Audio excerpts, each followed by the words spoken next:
Hello and welcome to the Gfinity Arena for Event 3 of the F1 Esports Series Pro Championship 2022. We've had 6 races and we've still got 6 to go, and currently leading the way is McLaren's Lucas Blakely. But in F1 Esports, you can take nothing for granted, as we found out in Event 2 when it didn't go to script.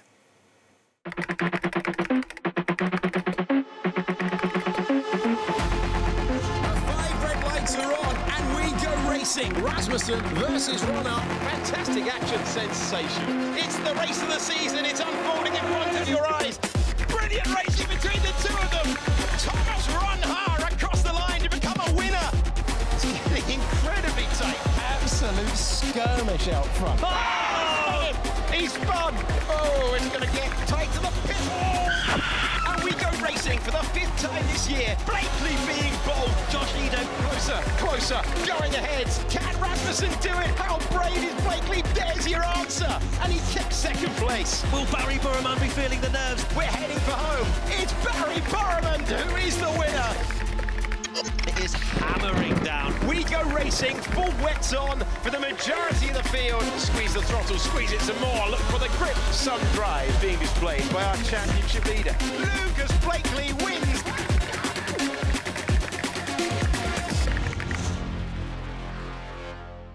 OK then, joining me for Event 3, I'm glad to say I'm joined by the one and only Mr. Hayden Gullis. Welcome back. Are we well? Yeah, very well. I'm very excited to be back here for Event 3. Hopefully, some really great races. Yeah, Event 2 had everything. A bit Spielberg, it had Spa, Zandvoort. What stood out for you, Hayden? I mean, we had 2 brand new winners, Thomas Ronhart and Barry Burman. But what stood out for me was that final race at Zandvoort. Mixed strategy, someone into, someone wet. No real idea on who had the best strategy. And then Lucas Blakely just wiping the field and coming back after a quiet event for him. Yeah. Now, back-to-back reigning champ, it is Jarno Opmeer. Is it a bit surprised he's only had 1 podium so far? Well, we knew these 2022 regulations would shake up the field, but I don't think everyone expects him to drop off that much. He's been good in qualifying occasionally, but it's really shown this year that qualifying is his weaker foot. So for him, he can get it back in the races. He's had a poor qualifying once again, but like I say, if there's one man who can come back, it's Jarno Opmeer. Yeah, without giving too much away, he's currently 5th in the drivers' standing. Sitting at the top is Lucas Blakely with 110 points, closely followed by Freddie Rasmussen and teammate at McLaren, Barry Burman in 3rd place, 70th. And then the rookie, Thomas Ronhart. I'm sure you'll be hearing that name a lot tonight. But down there, Marcel Kiefer, a bit of a shock as well, not able to stay afloat with his teammate Freddie. Yeah, and that's really hurting the Red Bull team. Of course, as we know, the team's championship is the most important thing. The drivers' one's just kind of for their egos. So for Red Bull to not have both their drivers up at the top, it's really hurting them. Yeah, now he was quiet. We did mention 110 points so far. It seems odd to say that, but Zandvoort, he came into his own, and finally we saw Lucas Blakely. I never doubted him. I'm sure a lot of people didn't doubt him, but he was a bit quiet. But then just this race, he just set himself aside. He was brilliant. Yeah, and when we're talking about quiet, we're saying he's just scraping into the points, which is still really impressive. But to get the race win, that's what he needs in order to win this championship, especially after Freddie Rasmussen was so consistent, second, and 3rd, gained a lot of points on Lucas, so that was big for him. Yeah, he's just pointing at everybody. Don't doubt me. He'll be looking for his maiden championship. Freddie Rasmussen also looking for his maiden championship. 3 consecutive pole positions. He's only managed to take one of those as a win, and that was at Silverstone. What's going on there, in your opinion? I think he's one of these really squeaky clean drivers. He doesn't kind of push the elbows out, and he was up against 2 drivers in Spielberg, in Spa, where they haven't won a race yet. So they're really going to be going for it. They're going to be wanting to take maybe a few warnings here and there of squeezing drivers out and maybe pushing it to the limit. But for him, he'll be happy with it because he was very consistent. 2 second places, as I said, and a 3rd place, and a lot of points gained. Yeah, if you're a neutral, you'd have loved the fact he managed not to get the better of Thomas Ronhart. He got his maiden win. That was happening at Spielberg. It was brilliant to see, but it was a real battle, and it could have gone either way. Yeah, certainly. I mean, Thomas Ronhart here, I think he played this brilliantly. He broke a little bit early to give himself the DRS. He got to the detection point behind Freddie and then was able to re-overtake him on the next straight. And that's just what it means to him, to be in your rookie season, getting a race win, and another driver here getting their first race win on Barry Borman. And again, over Freddie Rasmussen. Freddie will be going back to the drawing board to work out. I was in pole position and I somehow let it slip, but it was a real battle, and Barry Borman, a maiden win, they don't come often. No, it's been a long time coming for him as well. He's had a few podium appearances, but to finally be on the top, and I mean, look how much it meant to him, but then also for the whole team as well. They had a fantastic event too. And it's so important that that second driver is able to pick up the points. It's so valuable because at the end of the day, where that money is, $750,000, is in the team championship. Let's have a look how things are looking in that at the moment. And as you can see, McLaren Shadow, 180 points, looking very comfortable at the top. Followed closely by Red Bull and then Mercedes. They're going to need to start showing that form from last year to have any chance. And surprisingly, Haas are up in fourth. It's been just such a brilliant season so far. Midway point, Hayden. Would you like to go travelling? Because all of our drivers are competing around the world. Would you like to go to Williams? Let's go for it. All right, let's do it. Maxine MXM, our fabulous reporter, is at Williams right now.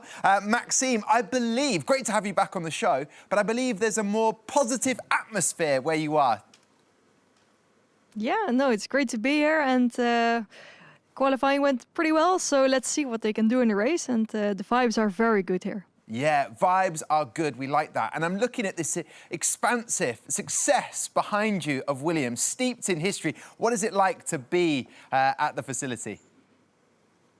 Yeah, it's amazing to see like all the trophies behind me and all the helmets, but also downstairs we had a look at the museum to see all the cars. And that was just incredible. We even got a chance to hold one of the steering wheels, so I'm absolutely enjoying my time here. Yeah, for anyone who's new to F1 Esports, a lot of the teams have invested lots of money in their facilities. Williams currently at the bottom of the team championship. They've got the talent there. It hasn't necessarily equated to points on the field, but it's such good drivers. Are they excited about the race tonight? Yeah, they're very excited about the race tonight. Maybe can score their first points of the season.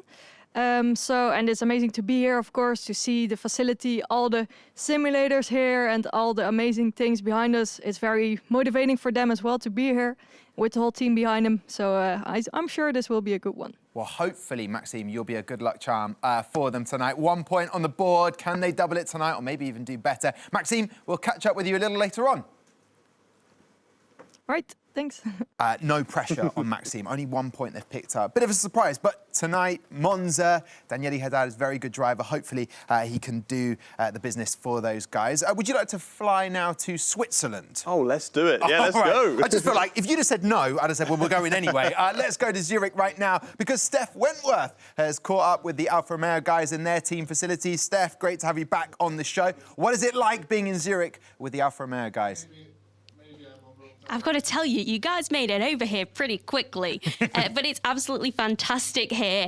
Maxime says the vibes at Williams are good. Well, I can tell you the vibes here are even better. There was an era of an eeriness of quiet hopefulness before, and that still remains, but the atmosphere is pretty tense. Yes. Now, I believe, after seeing you in the quali show earlier on today, there's a curtain right next to you. So I know at some point, Steph, you'll be ushered away, but you've been a very good luck charm so far. We're hoping that they can get a better place finish than 5th. That's the highest they've had this season. But are they confident?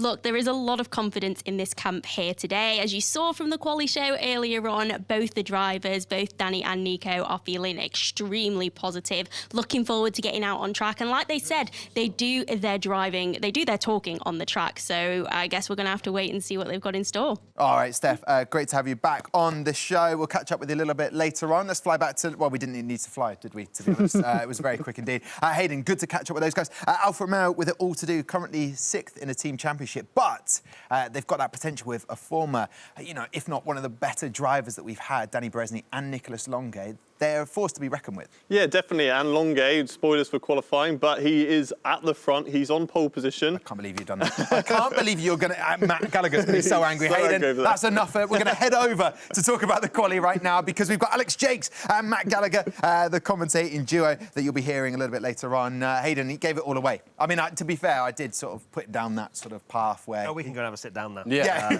Yeah, that's fine.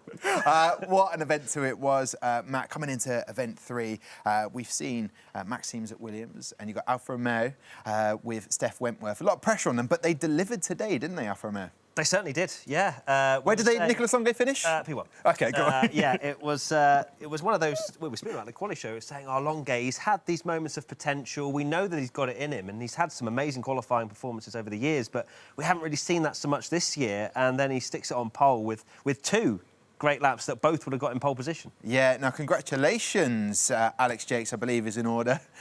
Commentator of the Year Awards. Feeling you, ready to... Is there pressure on you today? Pressure on me to finish the show. It was a pretty large night last night. Thank you for your congratulations. I appreciate that.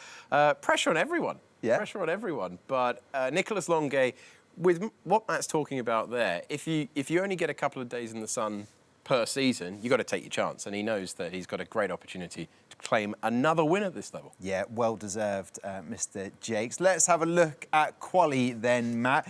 Leading the show, you can catch up every single day, 3:30 p.m. when we're going live. Q1, some surprises, and one big name didn't make it through.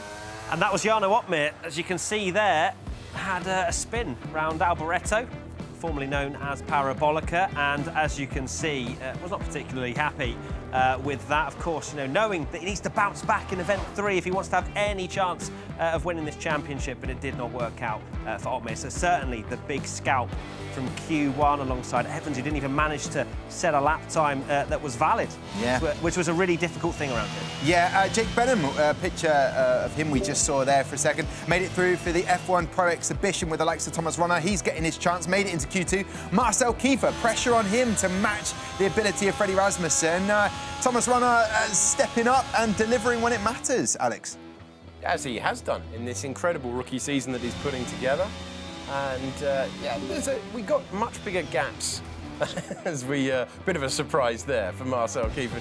Took his hand off the wheel. Oh, don't do that. And you never do that. It's a basic rule. It's a basic rule. The likes of David Sinitsa, Josh Ido for AlphaTauri, been very impressive. 2 podiums out of 4 drives. He went out, Hayden. A bit of a surprise. He's been in such good form. Yeah, he's been in great form, but we've talked about it of AlphaTauri switching up drivers, maybe losing that momentum, and that's possibly what we're seeing here in qualifying at Monza. And it all went just at the moment that we tipped him to finish on pole. Just invalidated their lap time, but you've got to send it around these corners.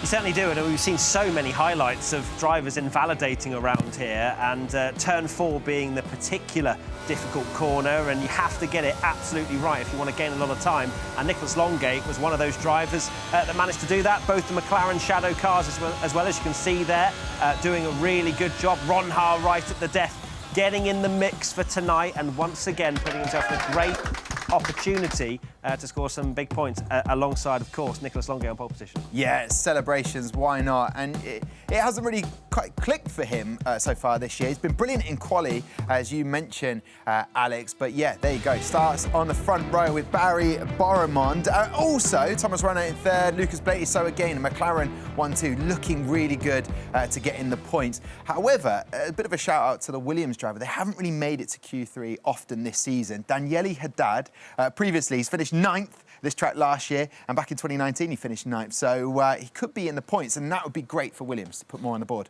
It certainly would, and then it would be a clean sweep for where we've sent people out to go and give us some chat from there. So it's great to see both those teams doing well. Also, a big shout-out to Patrick Schipos, P5 on the grid for tonight, which should be a really good opportunity for him. And Danny Beresnay, I mean, I know we've spoken more about Nicolas Longuet, but Danny Beresnay making Q3. Yeah, I mean, yes. a winner back in 2019, had pole position, went on to win it. There is a stat that says you need to finish in this race in the F1 Esports. Oh, don't look at me like that. He does that bring it out. Do the stat. Come on. You have to finish first or second with a chance to be. If you finish out of second place in quali, you are not going to pick up that So we could win. just send the front row out. Yeah, that's it. It's either Baron Barmond or Nicolas Longuet. So Daniele Haddad had a brilliant quali, gets up into Q3, a real chance for them. I believe Maxime is still there with the Williams guys. That is an epic result. I didn't want to give away too much, unlike Hayden Gullis did a little bit earlier on, Maxime. But Daniele Haddad must be super positive about this. Yeah, no, he's very happy about it, but also very relaxed. So he just sees how it goes, and hopefully he can score his first points of the season. Would be great, of course. Shanaka is a bit more disappointed, but he's still, like, the field is so close, and he is back there with Jarno Opmeer, two-time champion. So maybe they can fight their way up in the pack. Yeah, and obviously there's sort of tension, or is it kind of smiles all around? What's the mood like there? It smiles, and he just like walked past the camera to take a little last walk before he needs to get in the sim and get ready for the race. OK, well, listen, Maxime, I love the vibe there. We'll come back and catch up with you.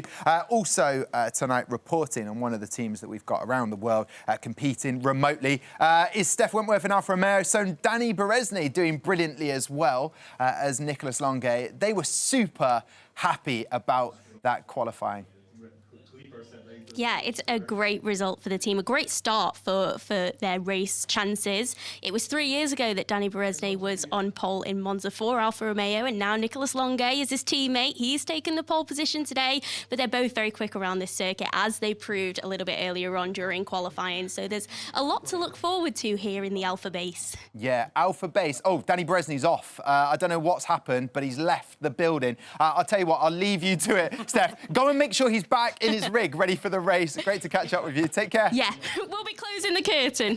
OK, there you go. A little bit of pressure. There's nothing more daunting because Ariana Bravo has been along to both Ferrari and Red Bull. And it's a lot of pressure when you're there. You've got a camera crew. You've got to deliver. But I tell you what, Nicolas Longuet and Danny Beresnay, they actually enjoyed it. They'll be expecting Steph there every race. Yeah, and if you look back a few years, you know, they've had a lot more pressure, the veterans of F1 Esports, because they've been in this very studio, the Gfinity Arena, and they've had cameras all over them. So for those drivers, it'll be, you know, water off a duck's back, really, and they won't really be too fazed by that. And some of them like the pressure, you know. Yeah, they love the pressure. Hayden, final thoughts on this, because a lot of exceeding track limits, invalidated lap times in corner or turn 4. What are the guys going to have to do in the race, and where are those overtaking points? I think maybe drive at like 90%, because you do not want to risk it, because it's only free warnings, and then you get a penalty. You get a 3-second time penalty. You don't want too many of those to add up, otherwise you're going to be losing so many times. And as there is usually a DRS train at Italy, that's a lot of positions to lose if you get 1 3-second time penalty. Yeah, that pressure's on Nicolas. Before we go to the break then, that DRS train right behind him. What's he going to have to do, Alex? Potentially going to have to be tactical. We saw an incredible race here last year and some great battling all the way to the end, but he can't be afraid to give up the lead. Just can't afford to drop out of that top 2, eh? Because the quote says it right here. Gentlemen, I cannot wait for this race. We're going to take a quick break. When we come back, we'll head to the Temple of Speed.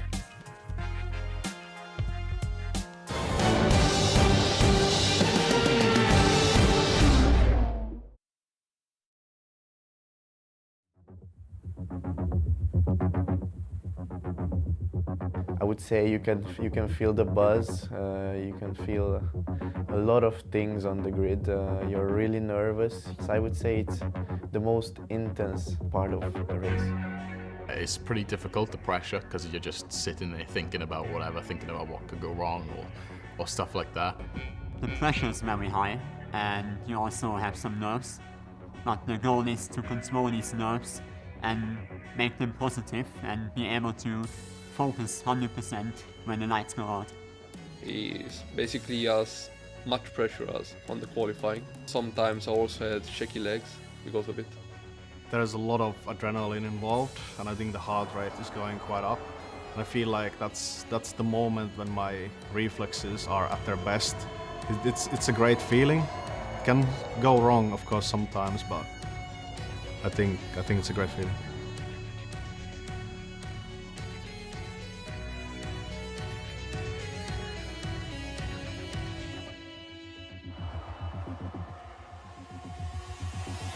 It's very nervous, but it's also kind of a nervous excitement. You want to get going, but you're also a little bit tentative. The best way I can say is just get on with it. You can either let the pressure just destroy you, or you can just hype yourself up, say you're going to do well, do your best, and I guess that's all you can do, to be honest. It's quite nerve-wracking, but honestly, it's not too bad because you have so much time to make up for any mistakes. Obviously, if you lose your front wing, then there's no time to make up for that because the race is over, basically. Just a huge amount of adrenaline, huge amount of stress that just goes away once you put the visor down and just start driving. We're underway. Perfect getaway from Freddie Rasmussen. There's a lot of nerves when you're sitting on the grid before a race, but then when the lights go out, they kind of go away and you just have a job to do and you just do it. I think for me it's almost a feeling of excitement on the grid because I feel like I can make the difference. I can be aggressive, I can be tactical in where I place my car, and I think that's a really big skill that a lot of people almost base a bit of luck on, and I believe that there is not really any luck involved, so I'm filled with quite a lot of excitement for the race start, really. You're just waiting anxiously for the lights to go out and then have a quick reaction time, get the traction down, and from there on out you can feel your way into everything, and then the nerves go away pretty quickly. But that is definitely the second most stressful time in our careers. When you're doing the formation lap, things like that, the nerves are quite calm, but when you see the red lights come on, that's when your legs start shaking again, you start trembling, and then when the lights go out, all the adrenaline goes through and you just go into focus mode.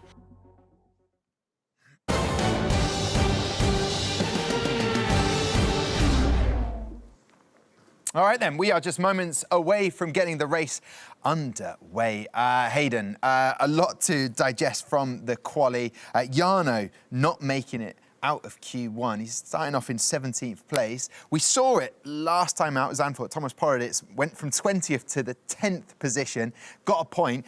Can that happen for Jarno today? It's going to be difficult. If there's wet weather that comes into it, certainly he can find his way through strategy, but also race pace. However, Jarno's one of those drivers who is always better in the races. So I think that he is going to gain places in this race. Is it going to be enough to get into the points? That's going to be difficult, but I'm rooting for him. Yeah, and obviously you've got Barry Bormund in second place and then Lucas Blakely in fourth. Are we going to see some tactics used there to maximise the amount of points that they can pick up as a team? Well, that's something that the team managers are going to have to try and control, because you've got both drivers now in contention for the Drivers' Championship. So are they able to put their own egos aside? Yeah. And work for the team's championship, because they're really far ahead, but all it takes is one collision between the two of them and Red Bull can come straight back in it. OK, we're moments away from joining our commentary team. Alex Jakes and Matt Gallagher, final thoughts on who will be picking up this race. If you were in this race right now, Hayden, you've got that DRS I'll be at the back.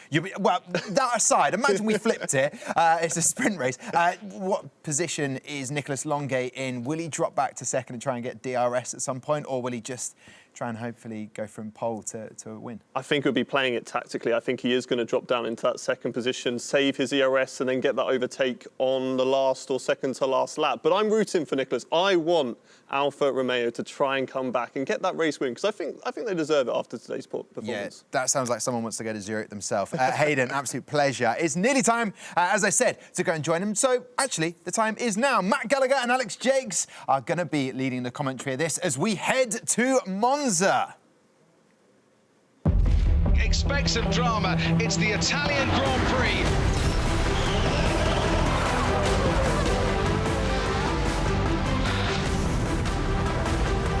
They rise to Charles Leclerc.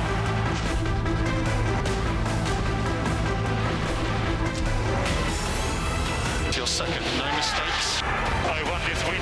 He's so close. Oh, God, Pierre Gasly wins the Italian Grand Prix. It is a fantastic venue to go racing in real life, in esports, and the championship gets serious now. We're heading to race 7 of the year. There's a lot on the line.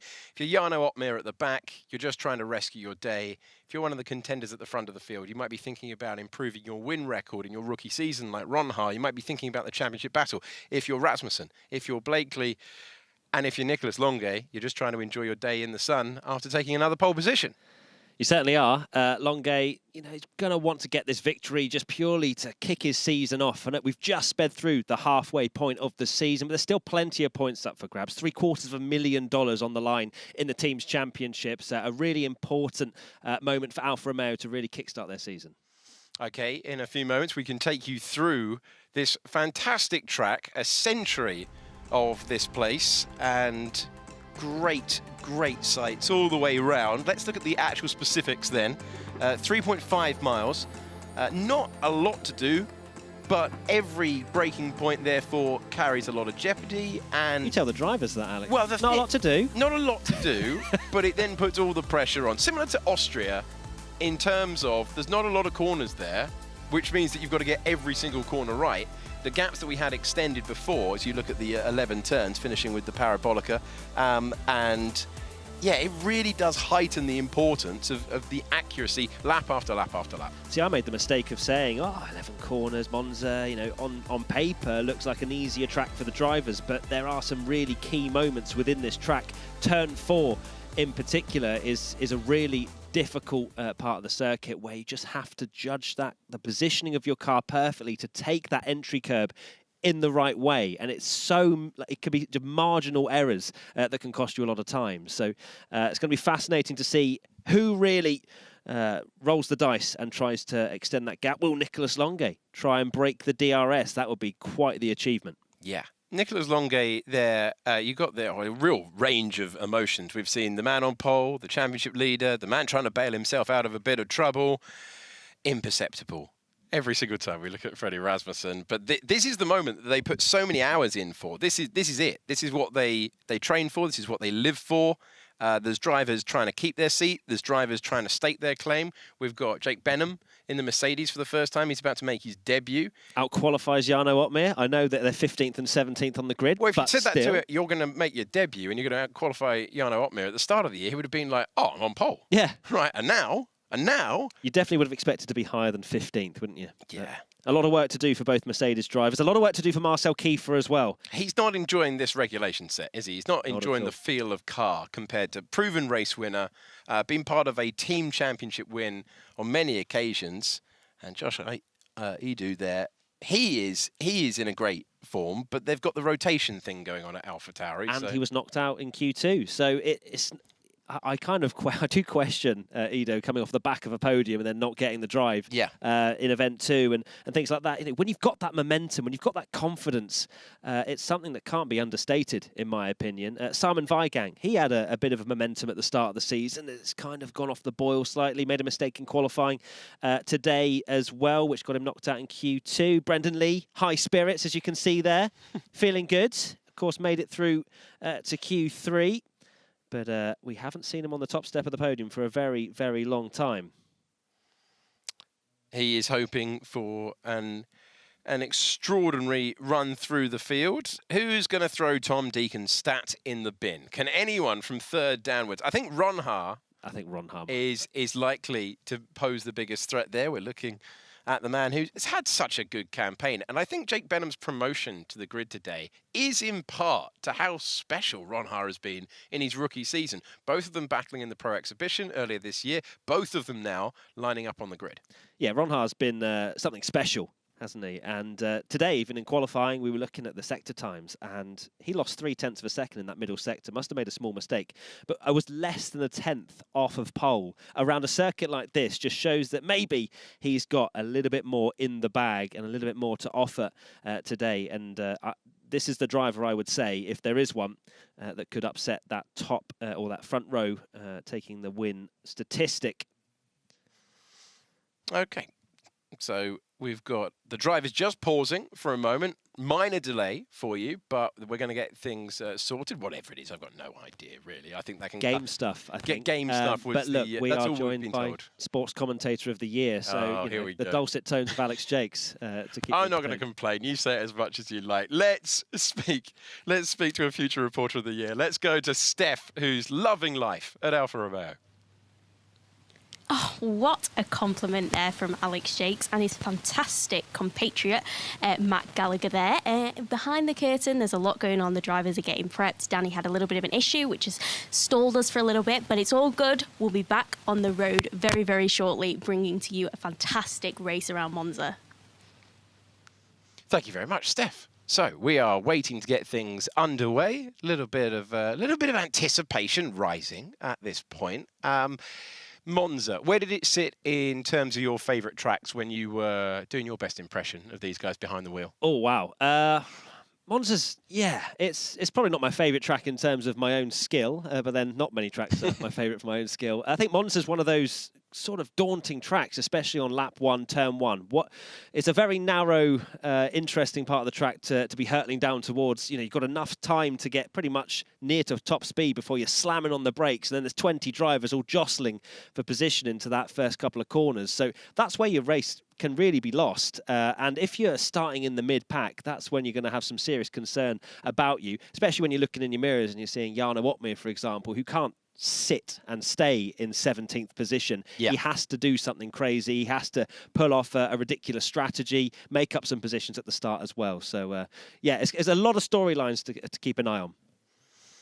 Okay, so that's the Mercedes side of things. That's our reigning champion, Jarno Opmeer. We've obviously had that sea change in the regulations at the start of the year. And of course, the game always changes year to year. Here's a man who is chasing his maiden title.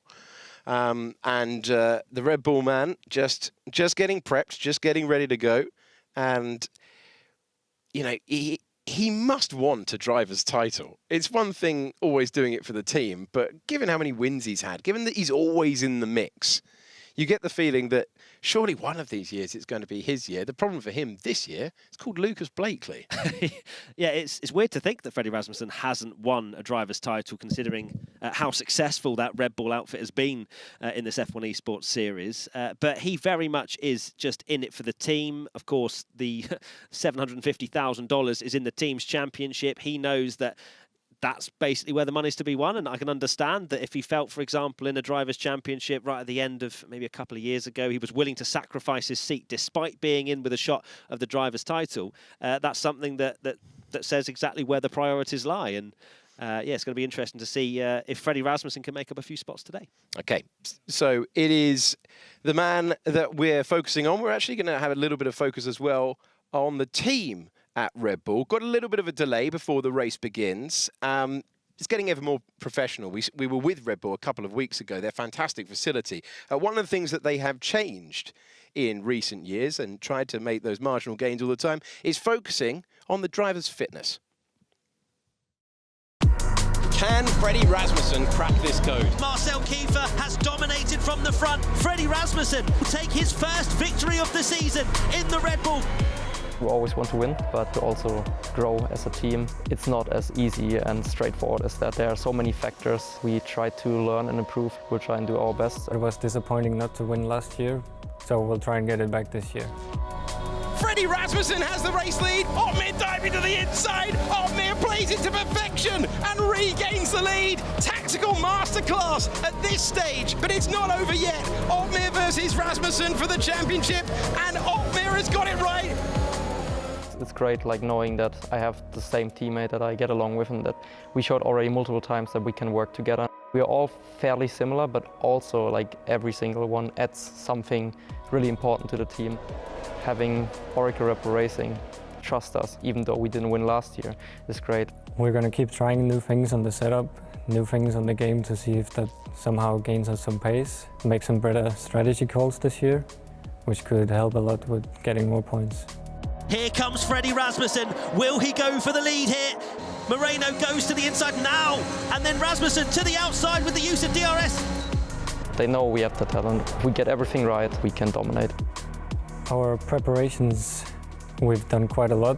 It seems like we're lacking a bit of pace, but yeah, we're practicing a lot to try and fix that. I would be really excited to have a shot again at the title, and we'll make sure I will keep pushing this year to have a shot at it. The last 3 years where I finished runner-up, I'm gonna put it down to bad luck and getting unlucky.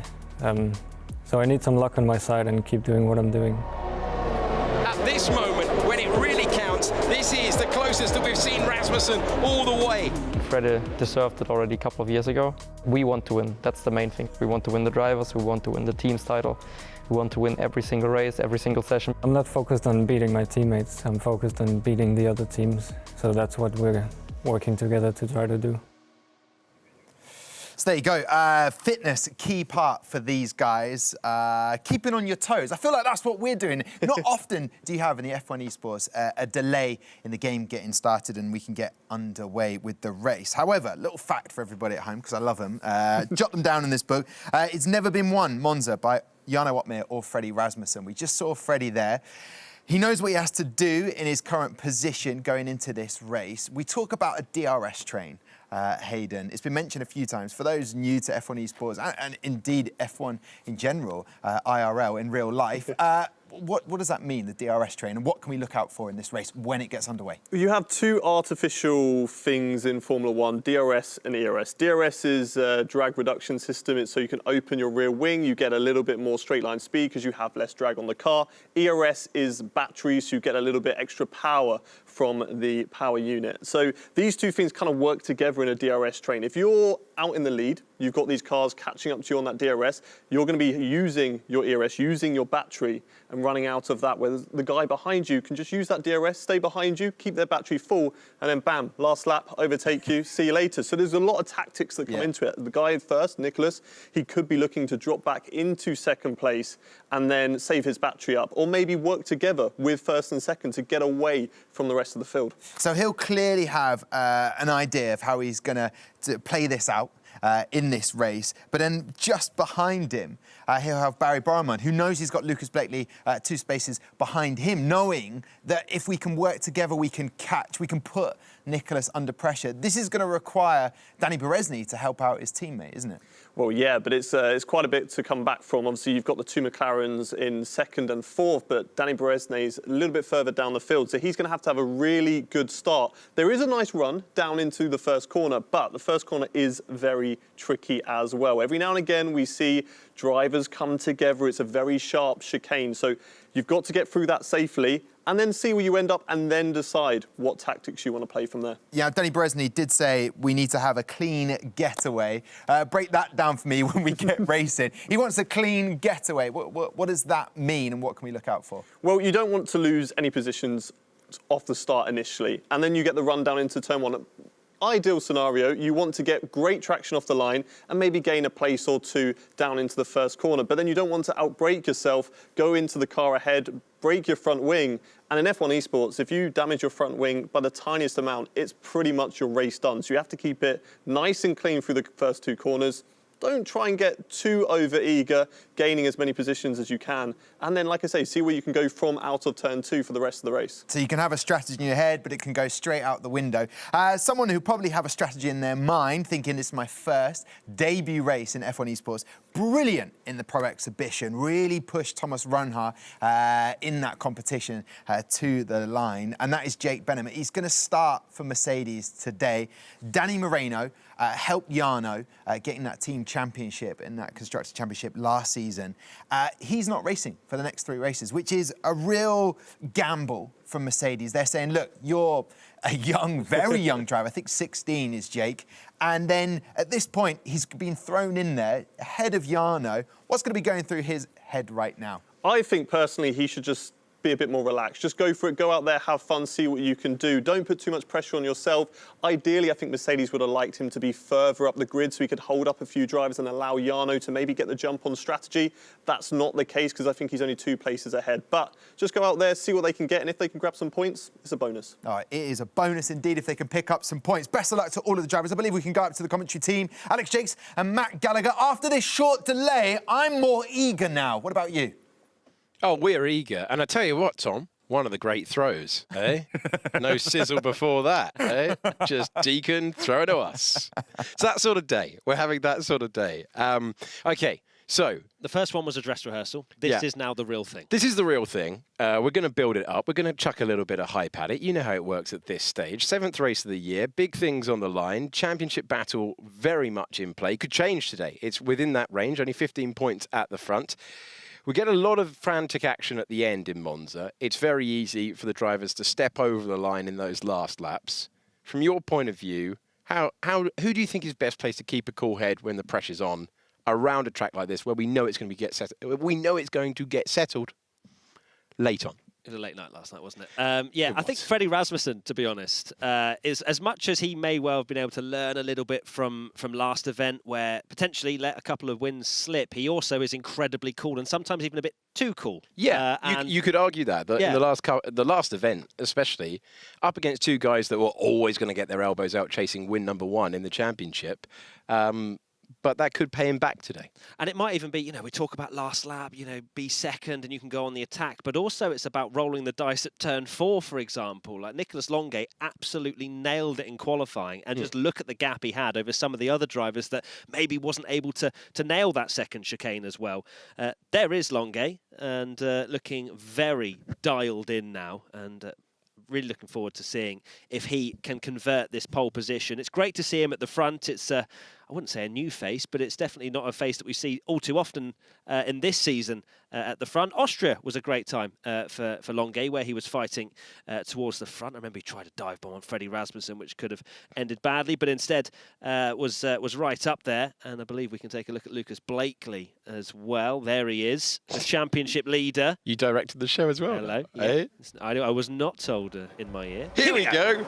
The wait is over. The 5 lights go out in Monza, and we are racing for the 7th time this season. Nicolas Longuet versus the McLaren of Barry Burman, and it's going to be tight down there. To the first chicane, the McLaren is inching ahead. The McLaren has the inside line. The McLaren has the lead. Barry Burman, then Longuet, then Blakely, fighting with Ronhaar, who was aggressive, but he couldn't get past the championship leader.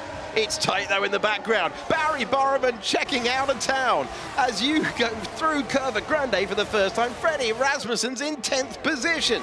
And he's had a torrid time of it. Back to the championship leader, into the Roja for the first time. And you can see there's different tyre strategies at play. I spy mediums out there. I spy on the Haas it is of Ronhaar. He's gone in a different direction. Yes, you've got hard tyres for Blakely. Ronhaar looks like on mediums, but crucially, Longuet got hit into turn 1, which has caused a 1.1 second gap to Barry Burman out in front. It may well have been Blakely that made the touch, but we'll have to check and maybe get a replay of that. But right now, Longuet has got a bit of work to do to try and get back into DRS once we get it on lap 3. But here comes Ronhaar. Ronhaar is past. He's passed on the back straight before we've even got to the Parabolica, the final turn of this circuit, the 11th and final turn of the circuit, and Ronhaar is up to 3rd place. That's where he started, and he will now try and make another move immediately. The good news for Barry Burman is that he's got the lead. The bad news for him is he's going to have Ronhaar on the charge, because he's gone from 4th to 2nd in a matter of metres. Ronhaar's absolutely flying out there. Here's Kiefer as well, trying to go up the inside of David Tanitsa. Couldn't make it work there. He's on the soft tyres. We've got some seriously different strategies out there. So you've got Barry Burman on the softs. Remember, he did that before in F1 Esports around here, and it did not work.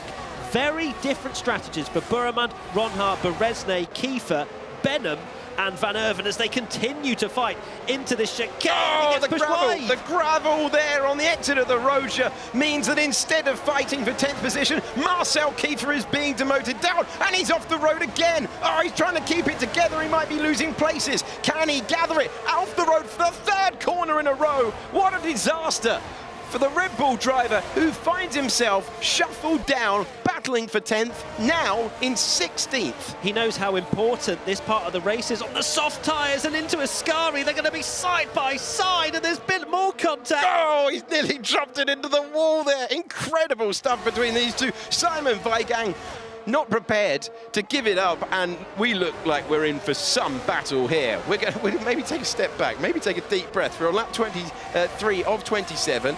Soft tyres for Barry Burman, medium tyres for Thomas Ronhaar, hard tyres for Nicolas Longuet, and he's got the attentions of our championship leader into the first chicane. So here we've got a replay. So Longuet was definitely tagged in. I was definitely meant to throw to that about a minute ago. Don't worry. We'll throw to it now. It's calmed down a little bit. Blakely's on board here, so there was definite contact with Longuet. As there you go. So they're fighting Blakely and Ronhaar, and Longuet. Oh, is it Ronhaar that tags him? Oh no. It's going to be tight. Oh, just a small amount of contact. That caused the slide for Longay, and all of a sudden, with Barry Burman, of course, with extra grip as well on the soft tyres, was able to just clear off into the distance as we now return to live action. So we've got a very different race on our hands. Burman on softs, Ronhart on mediums. Then you've got Longay, the first of the hard tyre runners. Danny Beresne wanting to get in the mix in P5 on soft tyres as well.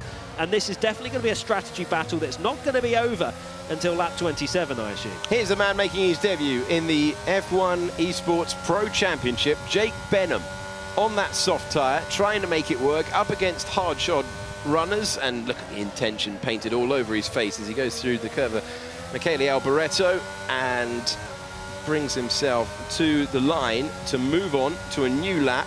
Thomas Ronhart has got inside that DRS window with Barry Borremand, so that he's immediately done the hard work that he needed to. That's a late lunge from one of the Alpines there. Patrick Schiposch risking his race trying to take P5. So they're clearly trying to jostle for position here. That's hard tyres versus looking at Danny Beresne on the softs. So other tyres starting to hurt a little bit already. It's Danny Beresne would have wanted to clear Blakely and Longay in this phase of the race, as Burremand is making the soft tyres work out in front, but Ronhart crucially within DRS. I also want to mention that Jarno Opmeer is last, 20th position for the two-time reigning champion. It has not gone well for Jarno Opmeer, who wanted to bounce back, made a tweet saying this has to be the event if we want to fight for the title, but he is currently in last as Josh Ido is about to try. Well, he was having a little look into Ascari. Too quick, isn't it, Ascari? You've got to be alongside. There's no braking phase where you can really draw level as he goes to the back straight. Josh Ido trying to get within, into the top 10. Tinitsa is already struggling for a bit of battery, as you can see with the red light flashing on the back. Jake Benham taking a place there in the background. Good battle between Shanaka Clay and Jake Benham. Thing is here, you can't afford to battle for too long because you've got to extend that stint as long as possible. Josh Ido is through and up to 10th position. So David Tinitsa in the Ferrari. There's definitely moves going on further back. Shanaka Clay is battling, and that's continuing, with Van Erven now up to 13th, and Kiefer trying to reclaim those positions. He could have gone on a right charge through the field, you feel, given the tyre he's on, given that he seemed happy at the start of the race, but off the road for 3 corners in a row to drop himself down. He's trying to undo that damage. We go on board with Shanaka Clay. So Shanaka Clay, 15th at the moment in the Williams. His teammate Daniele Haddad in 19th. So I'm not sure what's gone on there, because qualifying went well for Haddad, and it has not turned out too well at the moment. Lap 5 of 27. And the Williams team may not have as jovial an atmosphere as maybe they had before the race begun. Here is the battle for the lead, though. Ronhart closing in on Burman. And this is the sector where he was absolutely mighty in qualifying. He was better than anyone else in the field in that part of the circuit. He's now in the DRS. He's whittled that gap down. It was over a second. It's now 0.2 of a second. He's getting closer and closer and closer. He knows he's got no chance to shape for the move, but he's got DRS zones around this high-speed circuit, and he's got a brilliant opportunity here. He's got the each-way option with the compound. He's gone for the medium. He's making it work. The softs are beginning to fade. The McLaren has come back to him. He's got a chance to take the lead as he searches for win number 2. He didn't have his overtake button turned on either. Was not deploying the ERS down that straight, so I think he's happy to just sit behind Burman for now. Save a little bit more ERS, of course, with the use of DRS. He's going to be able to close up on Burman without deploying that energy, and we know how important saving your energy is around here. They're already 3.1 seconds clear of Lucas Blakely, who is ahead of Nicholas Longay now. I'm not sure if we mentioned that or not, but they are now, well, Lucas Blakely is now the leader of the hard tyre runners, as Ronhart has got 50-odd, 60-odd% of the battery. I'd imagine Burman's probably struggling a little bit more, being the lead car here. We are into matter of time territory for the top 2, and it's Burman, then Ronhart, then Blakely, then Longay, then Beresne, but the battle out front, we're about to have a change. Thomas Ronhart dropped down to 4th, fought his way back to the lead. Ronhaar, P1, and the medium tyres go ahead of the soft. The Haas goes past the McLaren. Ronhaar back to the front. Look how early Marcel Kiefer's having to pit from the soft tyres as well. Lap 7 of 27. It's not gone well for him as Danny Beresne and Patrick Schipos is fighting now. Schipos ahead of Beresne, takes back that P5 that he had at the start of the race. And Schipos was looking for that dive bomb for about 3 laps in a row. He's got it, he's got P5, and he finds himself ahead. You can see Lucas Blakely is not able to clear Longuet by much. Longuet will be frustrated, having started on pole, having dreamt of another win in this championship at a circuit where he had a sensational debut in his only race of that year in 2019 on the podium that day. He's always gone well around this circuit, and it's proving the same again. And take a shot of Jarno Opmeer and Marcel Kiefer down there. You've got a champion, you've got a proven race winner, and they are 19th and 20th. Absolutely baffling, especially Opmeer, who is a legitimate last place at the moment when all the pit stops filter out. Here's Freddie Rasmussen, currently 8th behind Brendan Lee. Brendan Lee having another solid race. I'd love to see Brendan Lee take a win again, just because, you know, I want to see that after so long, so many years of Brendan Lee not winning a race in the F1 Esports series. But he is there, like he is around that top 5 for this race, but he just cannot seem to get qualifying hooked up enough to be able to get involved. There's Barry Burramund, just leaving the pits now. Yeah, so Barry Burramund came in and he's made his stop. He's got a lot of clear air as well to work with. So he's gone in early. He will hope people respond, but he's got a lot of, there you go, 11 seconds for Barry Burramund to just go at full pace before he has to deal with other people picking his way through. He's going to have fresh tyres though. Where he makes the moves on the way through the field is going to be absolutely crucial. 3rd place now for Nicolas Longuet as we begin the pit stop sequence. Those on the soft tyres trying to get rid of them.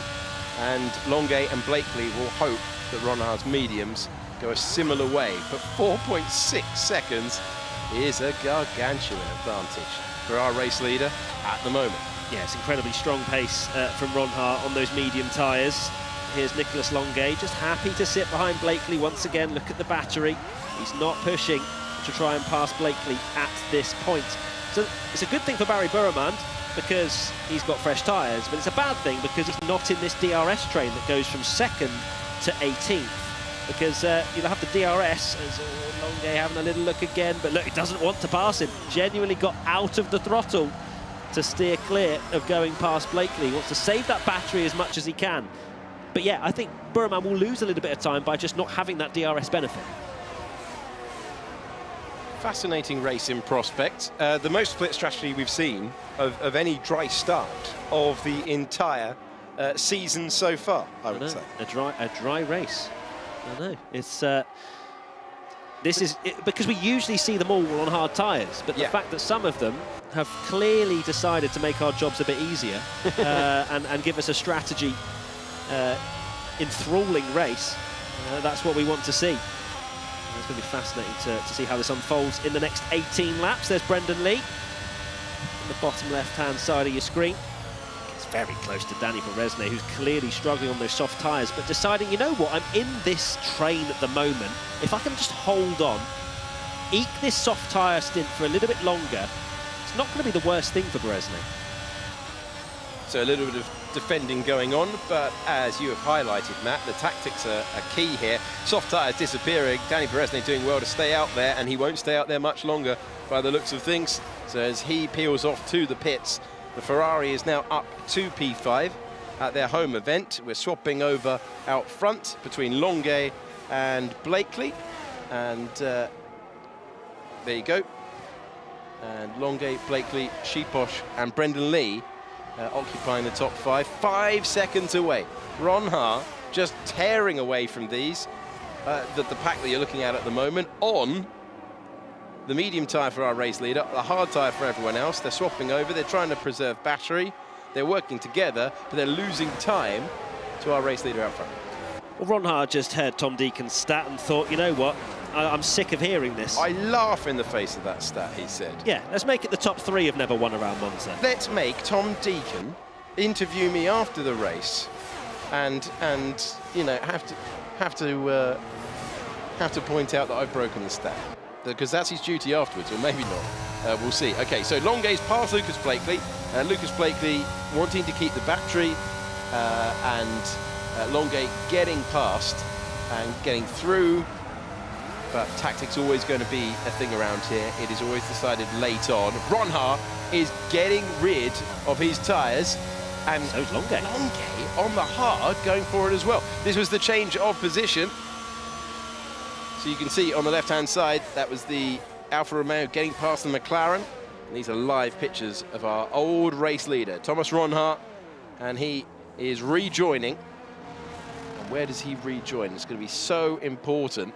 Where is he in relation to Barry Burrament? We're looking for a Papaya McLaren. There it is. That was a super stint from Thomas Ronha, and he has cleared the man who stopped a long time ago. He's out there on the hard tyres. He's out there with what could be the net race lead. Tyres are going to be really cold, though, so Barry Burrament is going to easily swoop up behind Ronha here as he goes through this tyre warm-up phase. As you can see, it's already down to half a second between Ronha and Burrament. I wouldn't be surprised if Burrament tries to get a move and then can maybe manage the pace slightly. But now this is where it changes. It was about 5.2 seconds, I think, the gap between Ronha and Longate. But now Longate is on the quicker tyre, 4.6 seconds to Burrament, as you can see on your screen. I would not be surprised if that continues to eke down over the next 16 laps, and potentially this DRS train will become a much bigger one. Riding on board with the man who scored his win in the last event, and Blakely, Sheeposh, Lee, they're all coming into the pits. David Tanitza, a former champion, leads at Monza, and the strategy is unfolding as we make our way through the 11th and final corner on the racetrack. Barry Burrament chasing him all the way, see if he's using any battery, and he's going to settle for the DRS instead. So Ronha, Burrament, and then still in the pits, still getting use of it, hammering on the brakes as both drivers on the hard tyre find themselves separated by hardly anything at all. And look at the gap coming down already. Look at the chaos in the background. Look at this. Super close to multiple moves here. We don't know where to look. Two championship rivals going side by side. Look at this, Blakely up against Rasmussen in the background. We're focusing on board now with Freddie Rasmussen trying to get past, trying to get through, trying to go around the outside and succeeding at the Roja. What a move from Freddie Rasmussen. Crucially now needs to not lose DRS to Beresnay ahead. It's around 9/10 of a second, but Freddie Rasmussen put in the moves on Lucas Blakely. Very surprised to see that one. Danny Beresnay's put himself back in the mix as well, as he's gone onto the medium tyres. So is legitimately in, if we're saying this is the chasing pack, just behind Longay in a net P2, or however this will all shake out. We do not know at the moment. But here's Barry Burrament once again following Ronha. Can't imagine these two will fight too hard. They are the slower but leading pack. They just have to be looking in their mirrors to see how quickly Longay, Beresnay, Rasmussen, Blakely, etc. start to close in. They have to work together out front because the chasing pack is incredibly talented. They're going to be roaring through. What a stint from Freddie Rasmussen there. I know the tyres would have been cold for Lucas Blakely, but even so, you're asking a lot of your rival to go around the outside there. You're putting a lot of trust in the driver that you are racing, and even so, Brave could have had the door shut, could have been contact, would have been tempting, but a satisfying move for Rasmussen, who did the hard work before. He's now trying to chase down Danny Beresnay. Really intriguing race here, the 7th of the year in the F1 Esports Pro Championship. You're focusing on Danny Beresnay back where he belongs, at the front of the field. Great to see for the multiple race winner. He's not been in the best of form, but he seemed in a good mood earlier on. The 5-time race winner in this championship. Certainly, both the Alfa Romeos running very strongly indeed. It's now up to Nicholas Longay. Huge amount of pace in that driver. Can he close in on Ronha and Burrament? It's 3.7 seconds the gap. As soon as it gets to within a second, it's game on. So it's a bit of work to do. We've got 14 laps. That 13 as the leader, Shanaka Clay, has just gone over the line. And look at the train around here. Are you surprised it's Monza? You know what you signed up for. when you switched on your TV or press play tonight. Let's hear from Danny Bereznay's team radio. Nice one. Let's save. Let's save. Yeah, we're gonna catch them. You're fighting with Lucas. You can push, Danny. They're gonna be side by side. So, interesting debate going on with those guys, and Bereznay ahead of our top two in the championship. Lucas Blakely trying to return fire, and we go on board with the man who has led the championship by some margin and has held it all the way through. Really have to work. The Roja is always a precarious chicane, the second one on this circuit, because of the low downforce nature of the Monza track. You are basically floating on the top of the surface in a way that you don't do in any other race of the year. So different feeling for the drivers, but Blakely knows he's just got to keep Rasmussen in his sights. Rasmussen trying to clear Danny Bereznay, and Danny Bereznay trying to defend for his teammate as well. Longuet, they're all working together. Alfa Romeo, the two cars line astern, of course. That could be very handy.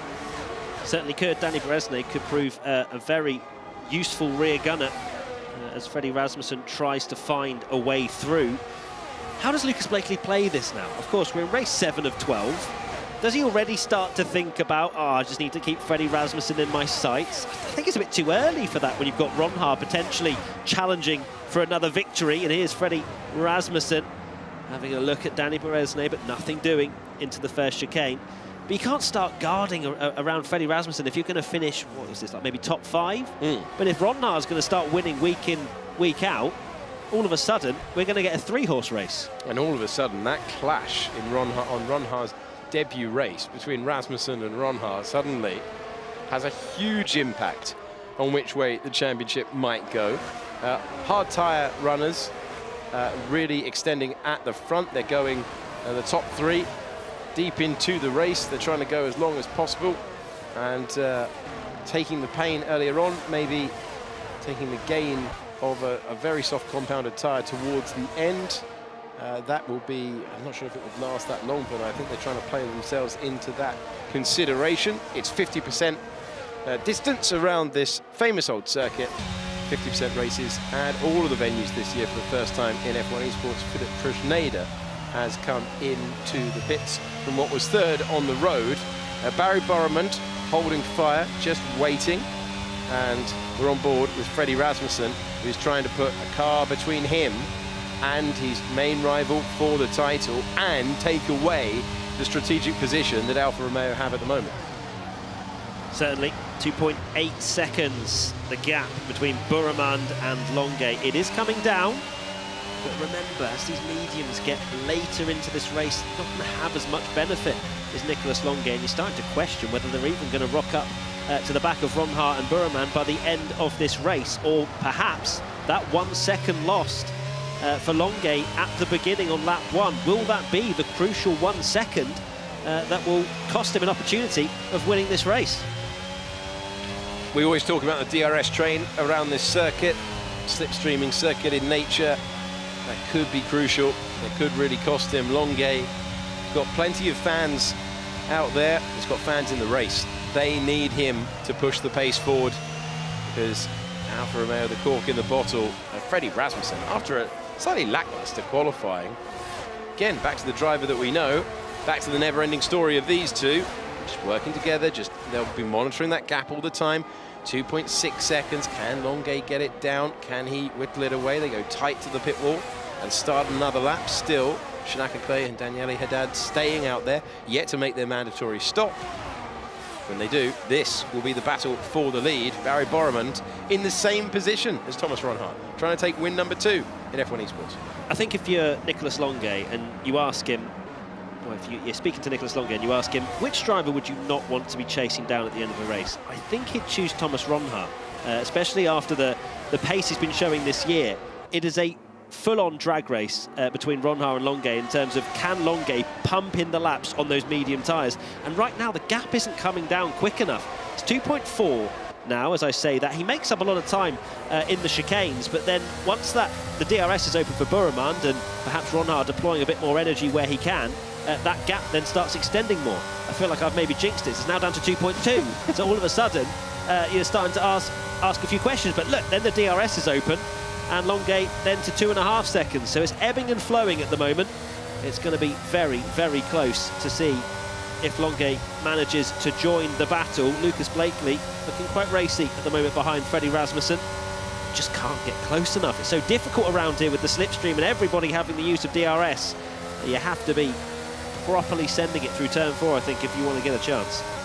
2.4 seconds as we go across the line between train 1 and train 2. Into the pits comes Daniele Haddad, and he drops down the order, having made the stop. Philip Prejneda just on the fastest lap. Lucas Blakely shaping for the move. Sebastian Job finding himself in the points, and he will be joined by his teammate when Shinaka Clay eventually makes his stop to change onto a second compound. I can't quite believe my eyes that Jarno Opmeer is still running in last place. That is... Well, it tells you a story of his season, tells you a story of the talent out there, shows you the importance of getting qualifying right. But this is a chastening day for our two-time and reigning champion. Phenomenal performance across the last couple of years, brilliant driver, some incredible performances in that time.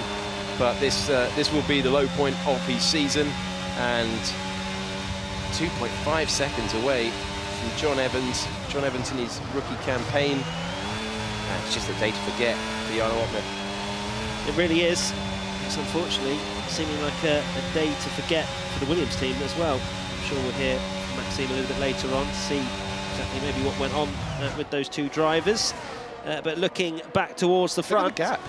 2.9 2.9. So I mean, it's the perfect window. Let's go on board with Freddie Rasmussen. Right, he's like, right, I'll do it then. We're not going to sit here. He's going on the charge. He's trying to go past. How many times have we seen this in the past? Berezne and Freddie Rasmussen wheel to wheel, slowing it down as we go. Oh, he's put a wheel in there, and it's all getting very, very tight between the Alphas and the Red Bull. That seals the deal now. It's Ronhaar versus Burman. Look, it's 3.4 the gap now. We've got a two-horse race out in front, and then we've got 15 cars, or maybe just slightly less, in this fight here as Freddie Rasmussen tries to get through on Berezne, who's got 1 lap older medium tyres. Berezne maybe not as much pace as Longay just naturally around here, and you can see Freddie Rasmussen wants to get on with it. He does. He doesn't believe the pace is good enough at the moment, and the train, seriously talented train of drivers here. Look at this lot pouring out of the second Lesmo, dipping down underneath the old banking, heading to Ascari, named for the champion in the 50s, and then to the back straight that takes us to cover Michele Alboreto, and Barry Burman just sitting there, the Baron of the battery, just waiting for his opportunity late on. But this is surely going to come alive now. Nicolas Longay's tried to respond, but even that minor fighting at the first chicane, it's 3.4 seconds.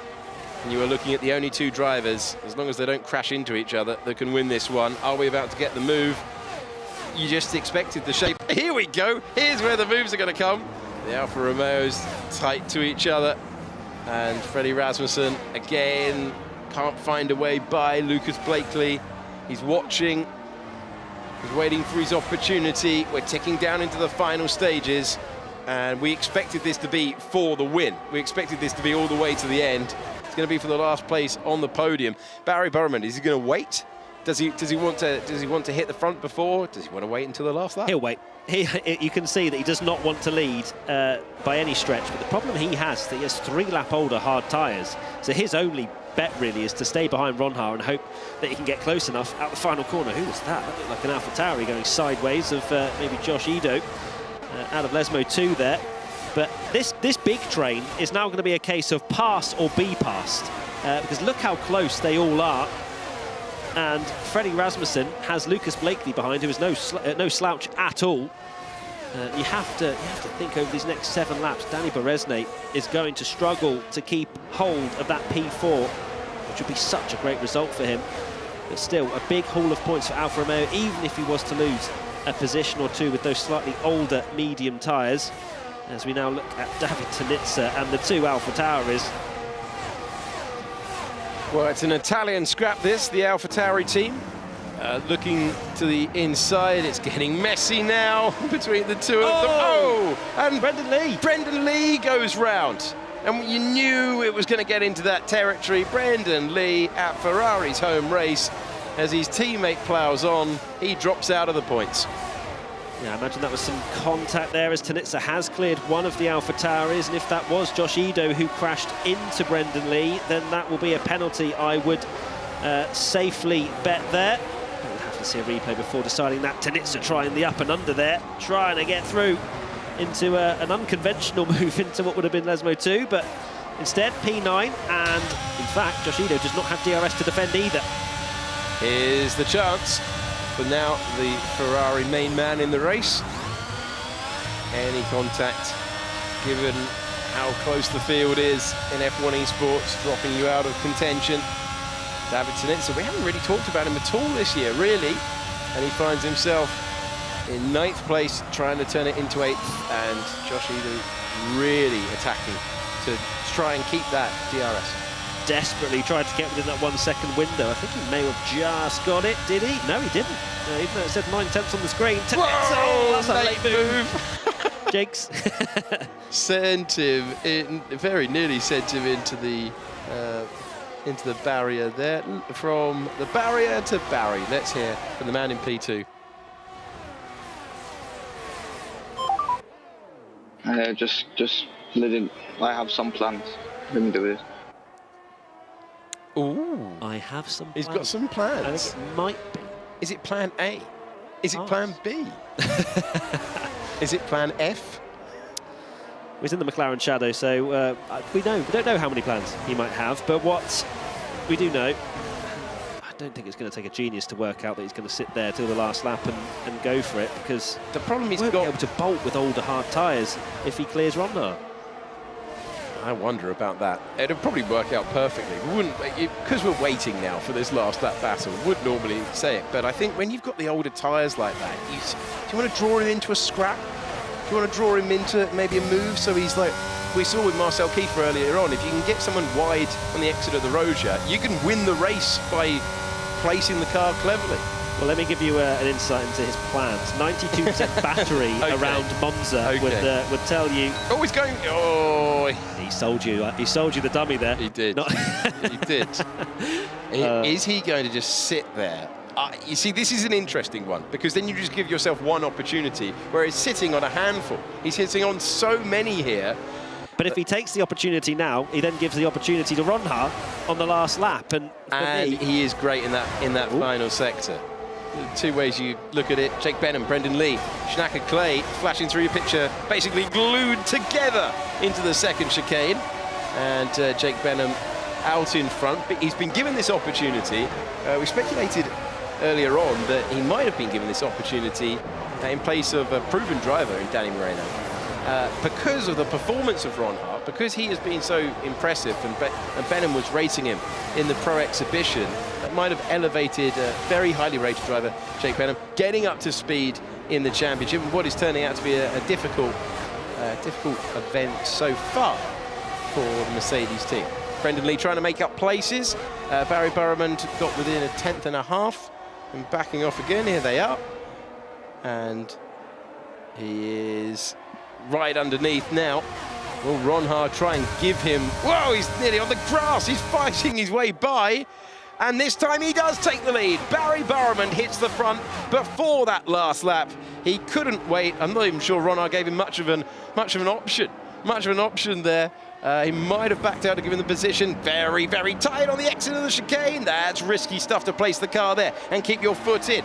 But Sheeposh knows he's up against the championship leader. He can't afford not to score any points today. That could completely change things. These two are very tight, too tight for comfort as we go in. Oh, it's tight. Is he going to breeze around the outside? No, he won't make the corner. And Blakely will stay ahead. And Sheeposh tries to keep his foot in, tries to go through. They are still side by side, and Blakely keeps the position. Oh, crucially for Blakely, he's now lost DRS to Rasmussen, so he is going to be under pressure from Sheepos, Tanitsa, Ido, and we now still have a fight at the front. What is Barry Burman's plan? I did not expect for him to lead, but look, he just can't clear Ronhard. Well, he's going to get an idea of Ronhard's move to go for. I think it does make sense to turn it into a scrap before the last lap, given how old his tyres are. He's just trying to, because if this race went to the form on paper, Ron Hart's got that great pace in the final sector. He's got the fresher tyres, and yet he hasn't got the lead at the moment, but he's in the box seat. We haven't got long to wait to find out. Longuet looking to book his return to the podium as we join the backlink behind, and it's going to be very, very intense now. How many times has Beresne been there? 3 wide! 3 wide in the background. And is that David Tanitsa? Is that David Tanitsa fighting his way past? It is! In the Ferrari. What has he done in the last couple of corners? How is that even possible that he's got past them all? Sheeposh dropping back to 9th. Josh Edu in 8th. Championship leader is 7th. And David Tanitsa has roared through to 6th. Unbelievable work from Tanitsa. Blakely loses a position down to 7th. And that will be a small point swing between... Oh, my goodness me, what is going on? We're just cutting to battles 4 wide. Shanaka Kleiner, the driver who is finding himself in 13th, got his teammate directly ahead of him. Brilliant qualifying for Daniele Haddad. Disappointing, dropping to the back of the field. And we're roaring our way through Ascari as we do so. Jarno Opmeer is in 18th, Kiefer in 17th. We've got Champions in 15th. Remember that likely contact for Brendan Lee, dropping him out of contention. That'll be frustrating. David Tanitsa is trying to join Freddie Rasmussen, who's been locked in a battle with the Alfa Romeo drivers, who are doing brilliantly. We're on the penultimate lap of the race. Thomas Ronhaar, I mean, he's a race winner. He's up against a race winner. Both of these guys having superb seasons and enjoying the form. You have to say, Haas have been resurgent thanks to this man. McLaren in both cars have been competitive. They've got the championship leader. Nicolas Longuet is looking to book his return to the podium. Danny Beresne looking for a return to form.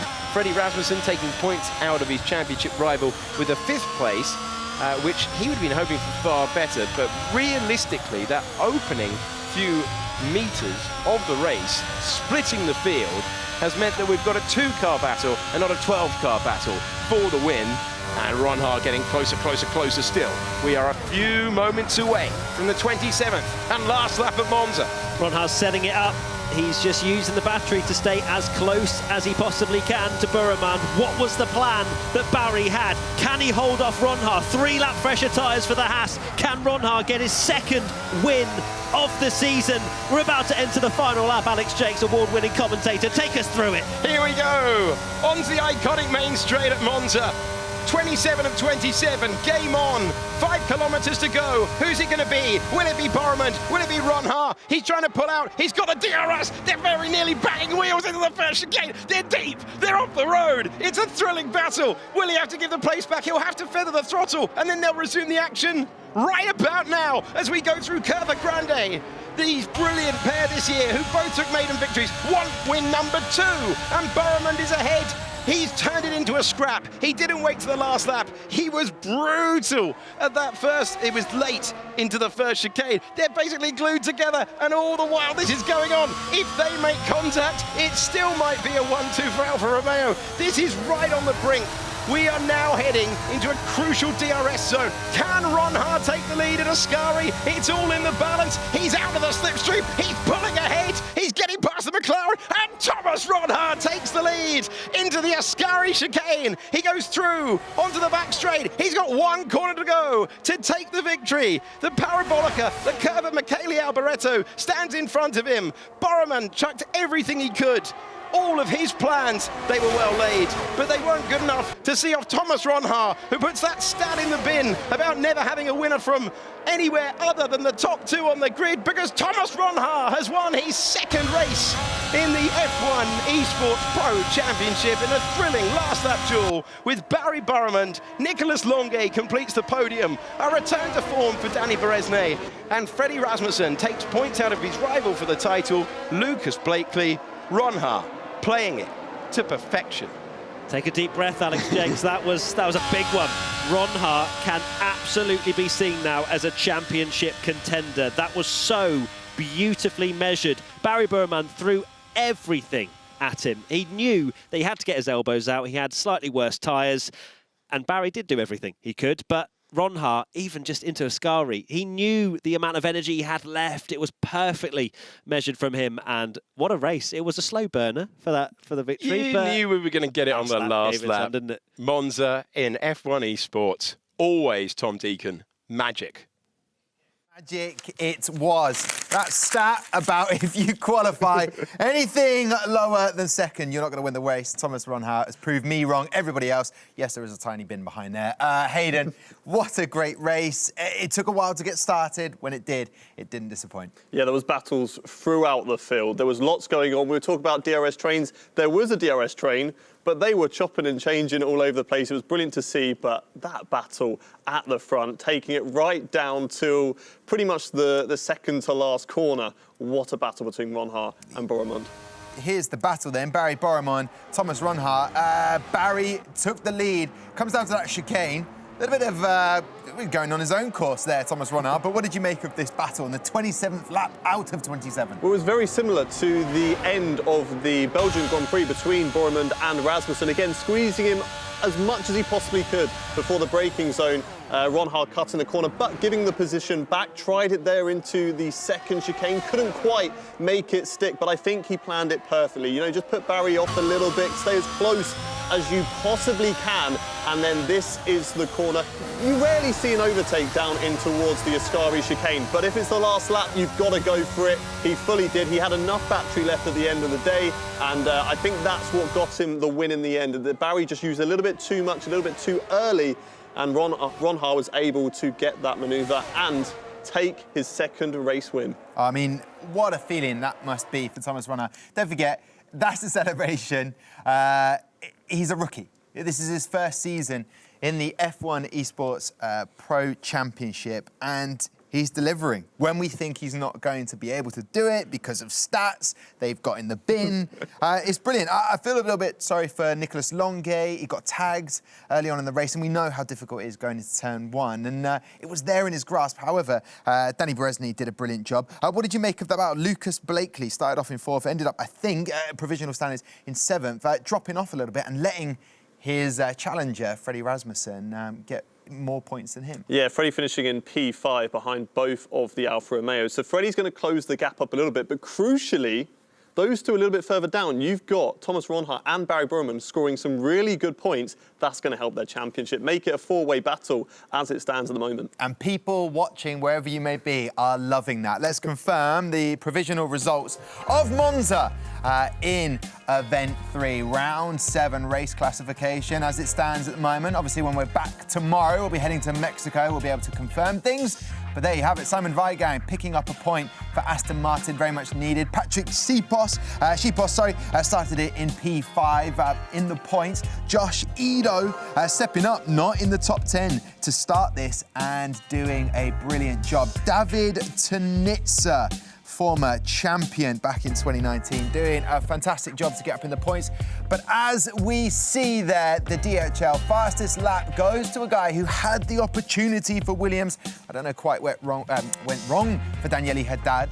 We know that Maxime MXM is there at the Williams headquarters, but he is your DHL fastest lap award winner today. Not the award he wanted, picking up points. Again, as it stands, it means that Williams won't pick up any points. But Alfa Romeo, where Steph Wentworth is, let's focus on the positives, guys, is there to see some brilliant points being picked up for Alfa Romeo. Yeah, I wouldn't be surprised if Steph's flight has been cancelled and she's never allowed to leave Switzerland, because what a result for them. Danny, we've talked about him so much this season about, you know, getting knocked out in Q1s, not performing, and I think for him, he seems to perform so much better when the cameras are on him. The cameras are down in Switzerland, and he's performed today. You know, managed to gain so many positions in the race, and then from there, he could back up his teammate. But also, Longuet could help him secure that fourth position. Anytime that Rasmussen looked close, Longuet would then move over to the side, give Beresny the DRS, help pull him along, and then cover off the outside line. So Rasmussen wasn't able to overtake both of them, and it worked perfectly.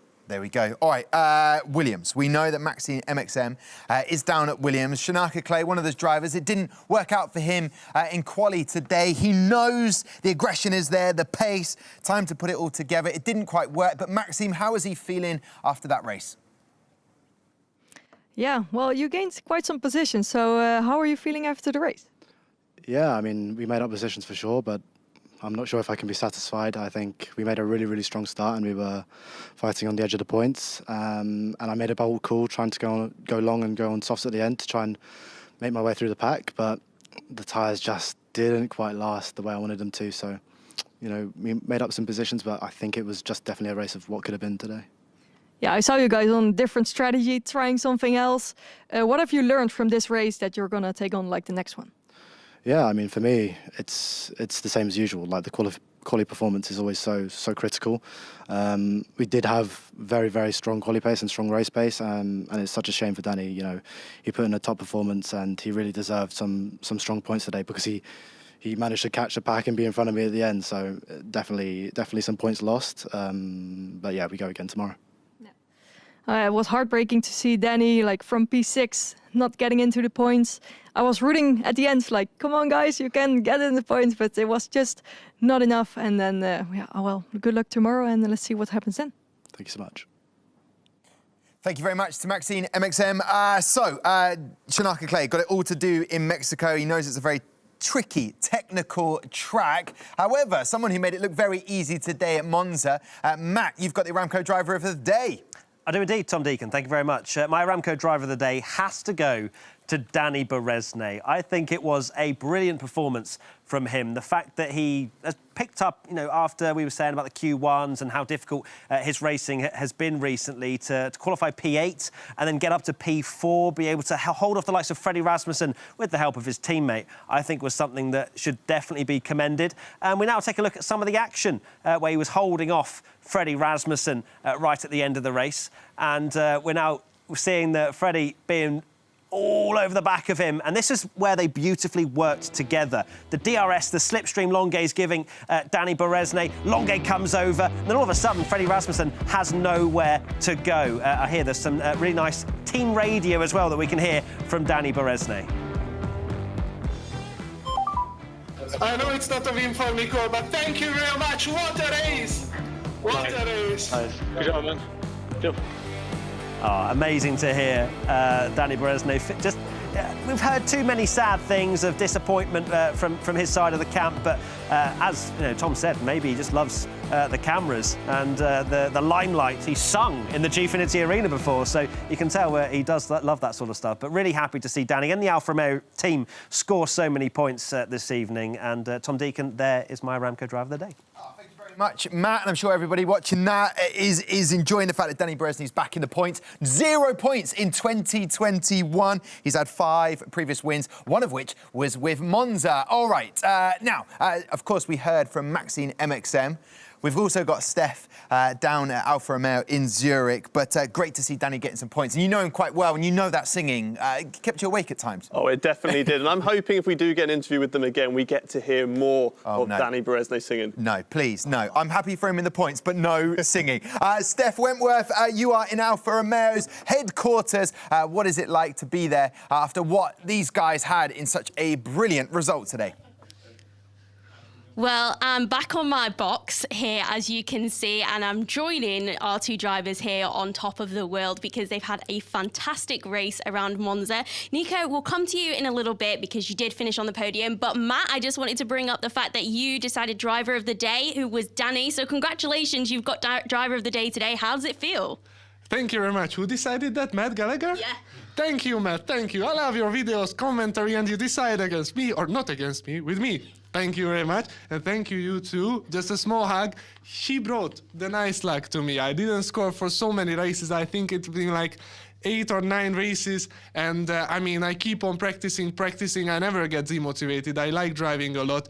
And I love to have this opportunity to work for Alfa Romeo F1 team.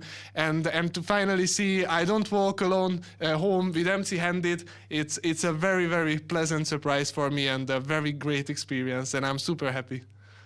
But as you can see, these guys on top of the world, they're never going to let me leave. Nico, congratulations. I know it's not what you wanted. I know it's not the P1 finish, but definitely on the podium, you know, back into it. And I'm sure you're happy with that result. No, honestly, as soon as I saw the strategies by Barry and Thomas, I knew it was going to be very difficult to like keep up with them. So straight away, my focus went to Danny and try to keep the 3rd and 4th place for the team because I knew we would score many points for the championship. And I think we jumped a lot. Well, we closed the gap a lot to the teams ahead of us. But I'm honestly really happy for Danny. I mean, the race was really good team-wise. We played it to perfection, defending from Freddie and Lucas. And yeah, I mean, it's not obviously the result I wanted, but honestly, I'm honestly happy. Like, I couldn't ask for much more. Well, it's a great result for the team. Congratulations to you both. We're going to be back here again tomorrow so that hopefully we can continue this run of form. Back to you guys. Oh, what? Miss out on a hug from Danny Berezny. I am livid with jealousy.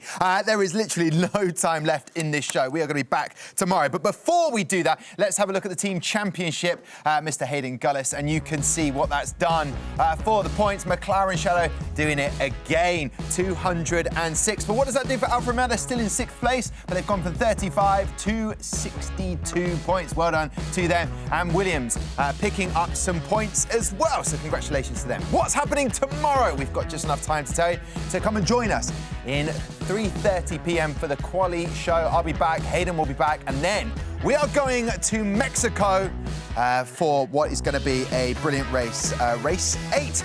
Right then, that's it. Thank you very much to everyone that's been part of it. Thank you very much, and congratulations to our winners, Thomas Renault again. We'll see you again tomorrow.